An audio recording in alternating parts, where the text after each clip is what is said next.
नमस्कार, शाम के 7 बजने वाले हैं। वक्त हो गया है फास्ट एंड फैक्ट्स का। फास्ट एंड फैक्ट्स में हम सारी खबरें पूरी रिसर्च के साथ आपको बताते हैं।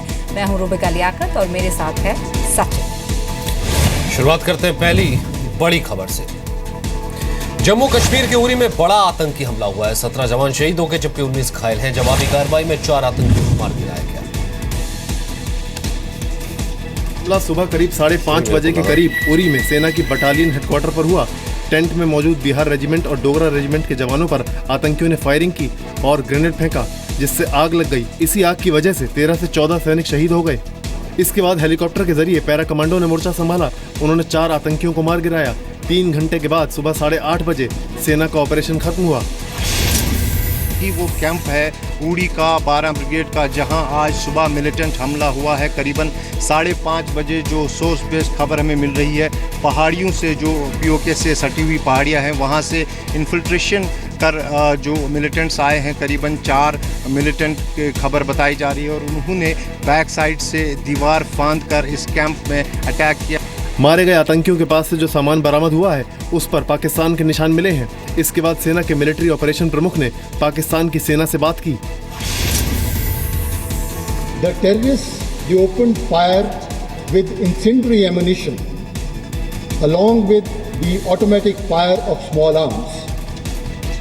This led to the tents and some temporary shelters located inside the army camp catching fire.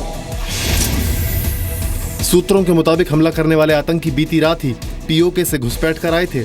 आतंकी झेलम नदी के पास सलामाबाद नाला पार कर घुसे और फौरन सेना के कैंप में पहुंचे। आतंकी पिछले हिस्से से बटालियन हेडक्वार्टर में दाखिल हुए। बटालियन हेडक्वार्टर उरी में मौजूद ब्रिगेड हेडक्वार्टर के पास है। शहीद जवानों में से 15 जवान 6 बिहार रेजिमेंट का हिस्सा थे, जबकि 2 जवान डोगरा रेजिमेंट के थे। शुरुआती जांच के मुताबिक जैश ए मोहम्मद के आतंकियों ने हमले को अंजाम दिया। मारे गए आतंकियों के पास से 4 AK-47 राइफल, रॉकेट लॉन्चर के अलावा दूसरे हथियार भी मिले हैं। उरी आतंकी हमले के बाद गृह मंत्री राजनाथ सिंह ने हाई लेवल बैठक बुलाकर कश्मीर के हालात पर चर्चा की। गृहमंत्री राजनाथ सिंह के घर पर हुई बैठक में राष्ट्रीय सुरक्षा सलाहकार अजीत डोभाल, गृह सचिव राजीव महर्षि, रक्षा सचिव जी मोहन कुमार के अलावा आईबी और रॉ के प्रमुख भी शामिल हुए। उरी हमले के बाद जम्मू कश्मीर के हालात के बारे में गृह मंत्री को बताया गया। सूत्रों के मुताबिक गृह मंत्री ने सुरक्षा बलों को निर्देश दिया है कि वो कश्मीर घाटी से आतंकियों का पूरी तरह सफाया करें। गृह मंत्री ने प्रधानमंत्री मोदी को भी हमले की जानकारी दी। अभी उस सब्र की सीमा हम शायद पहुंच गए हैं। पाकिस्तान को उसी भाषा में जवाब देने का समय आ गया है जो वो समझता है। ये संभव नहीं हो सकते कि जब तक कि इन्हें किसी दूसरे देश की यानी पाकिस्तान की ISI की सपोर्ट हासिल ना हो, लेकिन इस तरह के ऑपरेशन में मिनट टू मिनट उनको गाइडेंस मिलती है। उरी आतंकी हमले के बाद गृहमंत्री राजनाथ सिंह ने रूस और अमेरिका की यात्रा टाल दी है। गृहमंत्री ने हमले के बाद जम्मू कश्मीर के राज्यपाल और मुख्यमंत्री से फोन पर बात की। प्रधानमंत्री के निर्देश पर रक्षा मंत्री मनोहर पर्रिकर और आर्मी चीफ दलबीर सिंह कश्मीर गए हैं। कश्मीर के हालात की वजह से दूसरी बार गृहमंत्री ने अमेरिका का दौरा टाला है। इससे पहले जुलाई में भी आतंकी बुरहान वानी के एनकाउंटर के बाद गृहमंत्री ने अमेरिका की यात्रा टाल दी थी। उरी आतंकी हमले के बाद सियासत भी हो रही है। विपक्ष ने सरकार पर निशाना साधा है। वहीं पीएम ने कहा है कि जो भी इस हमले के पीछे बख्शे नहीं जाएंगे।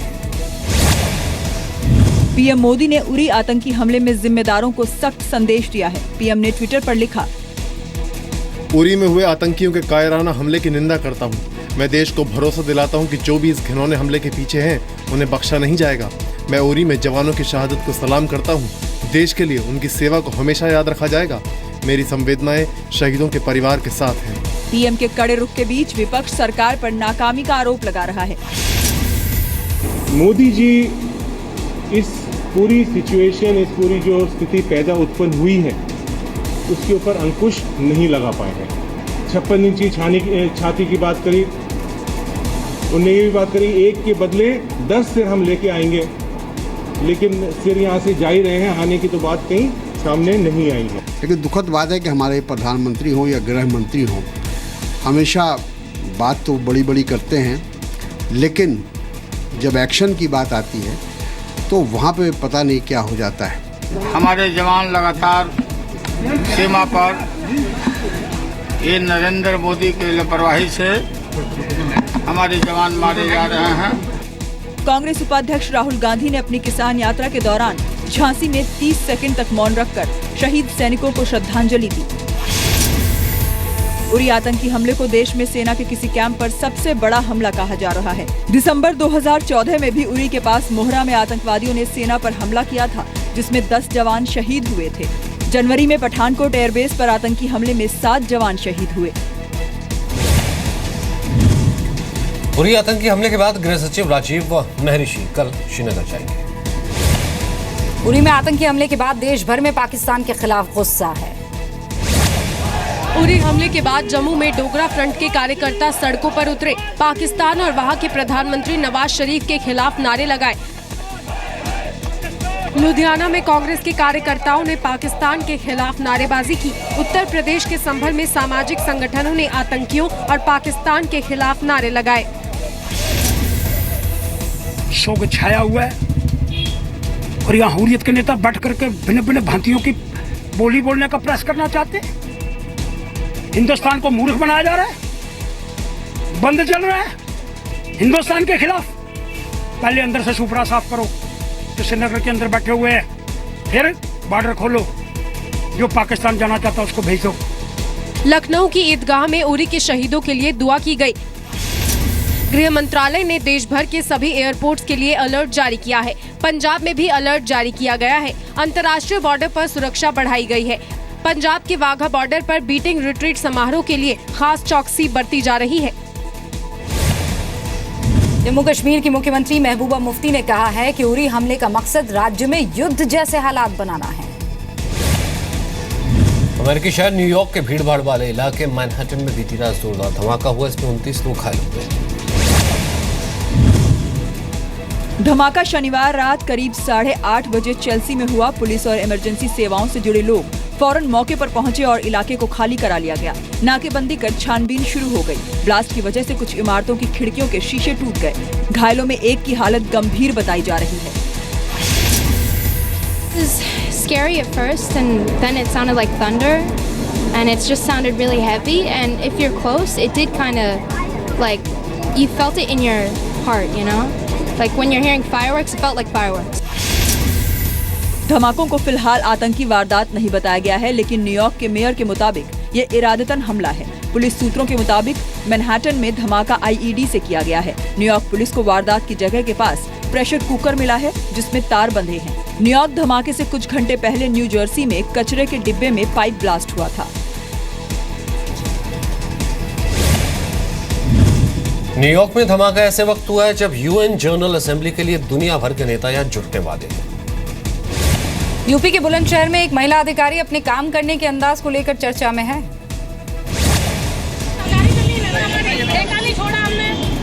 ये दबंग अंदाज और बुलंद आवाज है बुलंदशहर की सिटी मजिस्ट्रेट ऋतु पूनिया की। बुलंदशहर में जेल की जमीन पर पिछले 10 साल से अवैध कब्जा था। इसे टैक्सी स्टैंड में तब्दील कर दिया गया था।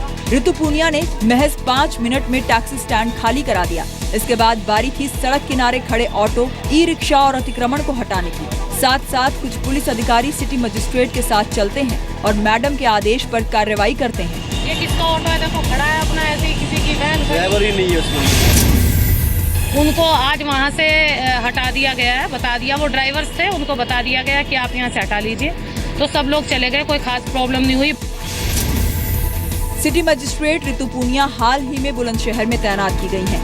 ऋतु पूनिया से पहले बुलंदशहर की डीएम बी चंद्रकला भी अपने सख्त अंदाज के लिए चर्चा में रही थी। आरोप है कि जेल की जिस जमीन पर कब्जा था, उससे होने वाली वसूली का पैसा कई अधिकारियों के पास भी जाता था।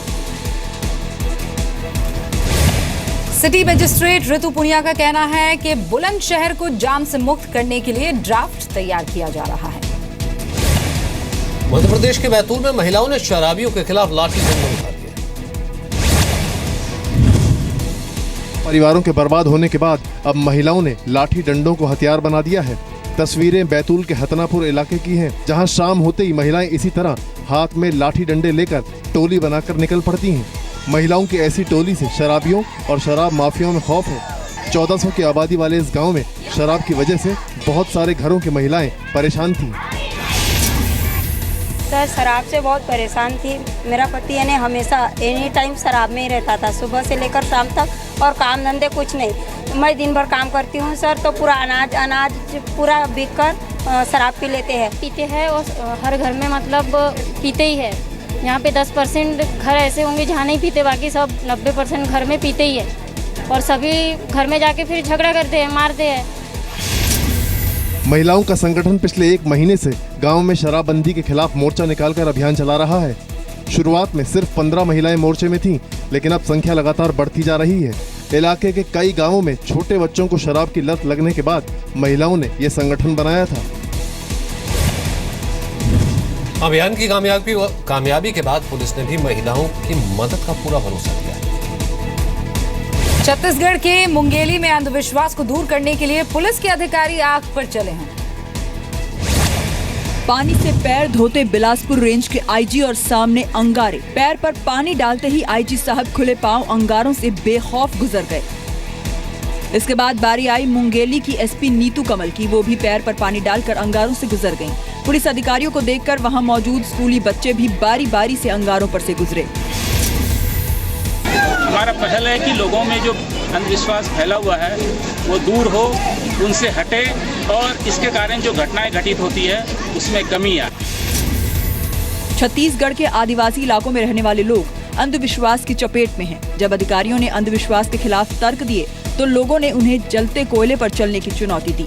जब आग पर चलने के लिए कोई तैयार नहीं हुआ तो आईजी आगे आए। एसपी ने भी उनका साथ दिया। छत्तीसगढ़ पुलिस नागपुर से आए अंधश्रद्धा उन्मूलन समिति की मदद से लोगों का अंधविश्वास दूर करने में लगी है। और अच्छी खबर ये है कि अंधविश्वास के खिलाफ पुलिस का ये अभियान अगले 6 महीनों तक चलेगा। मुंबई के पास वसई में एक मुस्लिम को फ्लैट बेचने से इनकार करने पर हाउसिंग सोसाइटी के 11 लोगों के खिलाफ एफआईआर दर्ज की गई। आवाज सुन पा रहे हैं? सोचा था कि इस हैप्पी जीवन सोसाइटी में एक आशियाना उनका भी होगा तो जिंदगी थोड़ी आसान हो जाएगी। उनकी बेटी का स्कूल इसी सोसाइटी के पास है, लिहाजा इस सोसाइटी से फ्लैट बेच रहे जिग्नेश पटेल से उनका सौदा तय हो गया। लेकिन जब सोसाइटी को पता चला कि फ्लैट एक मुस्लिम को बेचा जा रहा है तो उन्होंने जिग्नेश पटेल को एक चिट्ठी लिखकर बताया कि वो एक मुस्लिम को फ्लैट नहीं बेच सकते। फ्लैट बेचने के लिए उनको इनकार कर दिया मुस्लिम है करके, इसलिए मानिकपुर पुलिस में ये गुना दाखिल हुआ है। गुना का इन्वेस्टिगेशन चालू है। अभी 11 लोगों के नाम है उसमें। अभी क्या है, पुलिस स्टेशन में केस किया हुआ। हैप्पी जीवन सोसाइटी में ज्यादातर गुजराती परिवार रहते हैं जो शुद्ध शाकाहारी हैं। 710 स्क्वायर फीट के फ्लैट का सौदा 47,75,000 रुपए में तय हुआ था। विकार अहमद खान को बैंक ने होम लोन देने से पहले सोसाइटी से एनओसी लाने के लिए कहा। सोसाइटी को जब पता लगा कि जिग्नेश पटेल मुस्लिम को फ्लैट बेच रहे हैं तो चिट्ठी लिखकर फ्लैट बेचने से मना कर दिया गया। मुंबई में अभिनेता इमरान हाशमी और सैफ अली खान ने भी धर्म की वजह से फ्लैट नहीं मिलने का आरोप लगाया।